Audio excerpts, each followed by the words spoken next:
Hello everyone, my name is Kathryn Watkins and I travel today from Wales in the United Kingdom. I come from an organisation called Public Child Protection Wales, which I helped found in 2020, and I am the lead researcher. So we've heard a lot today from the other people who are here about the monstrosities that are being put onto our children. So I'm just going to talk a little bit about some of the success that we've had in Wales since we found out about it. So we found out about this education in 2017. All 4 UK governments signed up at that point, and we decided to take action and do something about it. So we tried the diplomatic process. We did a petition to our government, which they messed about with. Basically, we put 9 links in to prove this education and where it had come from, the World Health Organization and UNESCO, and other links within it. They decided to change our links and put a pro-abortion website link in there, which had nothing to do with us, obviously. They also said if you don't get 5,000 signatures by Monday, it goes up to 10,000 signatures. We did get the 5,000 signatures, so they did have to debate it in our government. Now, the lady who was in charge of this at the time, our education minister, she stood and she was passionate and she said, "They need us, the children need us, and it's on my responsibility and we will be there." And then she left her position as soon as she agreed to sign it in. Then we tried the judicial process. So we had no money, but we managed to fundraise £100,000 in the end after the government threatened to come and take our assets. We had 5 claimants to go in and argue the parental right part of it, because in Wales it was mandatory from age 3 to 16 with no parental opt-out.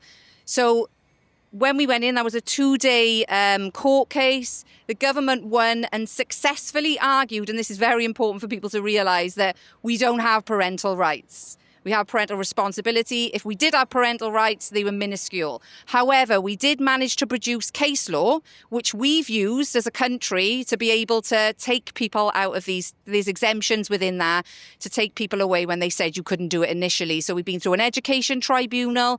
We've managed to get, I think she's the only parent in the country that is court ordered to see the resources before they're actually taught. And from that, the mother has actually safeguarded whole classes of children by going in pre-teaching and actually they've agreed to remove them. So but we lost the judicial process. So what we decided to do then as an organisation was to basically help people help themselves. So empower parents, advocacy, rights and representation to help each other. And luckily in Wales, we're a small country. You can get up and down, north to south, east to west in a day easily. So we've got 22 local authorities. It's minuscule compared to, you could probably fit Wales 1,000,000 times over in one state of America. But we've got everybody active in each of those local authorities. And because of this, off the back of this, last year, in my area, where I live in Wales, home education increased 200% in 1 year, and that's reflective around the country too. So that's the good news. The bad news is finding out about where this education actually came from. And obviously people here today have spoken about Alfred Kinsey and John Money and how horrific this actually is. Just to reiterate as well, back in the 1995, I believe it was, a wonderful woman whose colleagues are actually here today, they've spoken, a wonderful woman called Dr. Judith Reisman.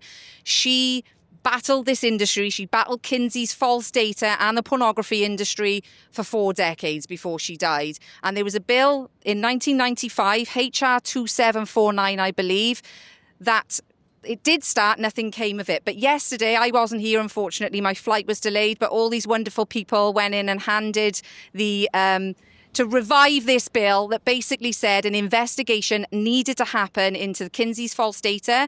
And if it was true that it was based on child sexual abuse, then they needed to remove it from all educational places. That's universities, colleges and schools. Nothing happened. So they revived this bill yesterday. They took it in to legislators in Washington and they've given all the information over. So hopefully something will come from that.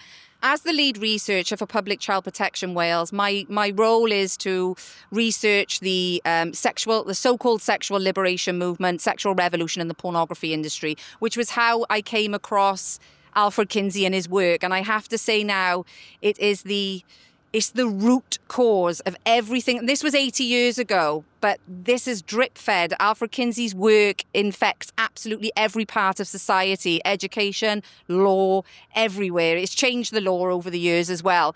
And that is why it's really important for people to understand where this came from. Horrifying as it is, burying the heads in sand doesn't work. We need to know where this came from so we can tear it out at the root and everything else collapses. And I just want to say it's an honor to be here today with all you wonderful people from across the world doing the same thing and really pushing forward for the most innocent of all, our children, the most vulnerable of all. And I stand here outside this organization, the World Health Organization and the United Nations, and we say we are not going anywhere. These are God's children and they are protected, and there's no way that you're going to carry on sexualizing them. We're going nowhere. Thank you.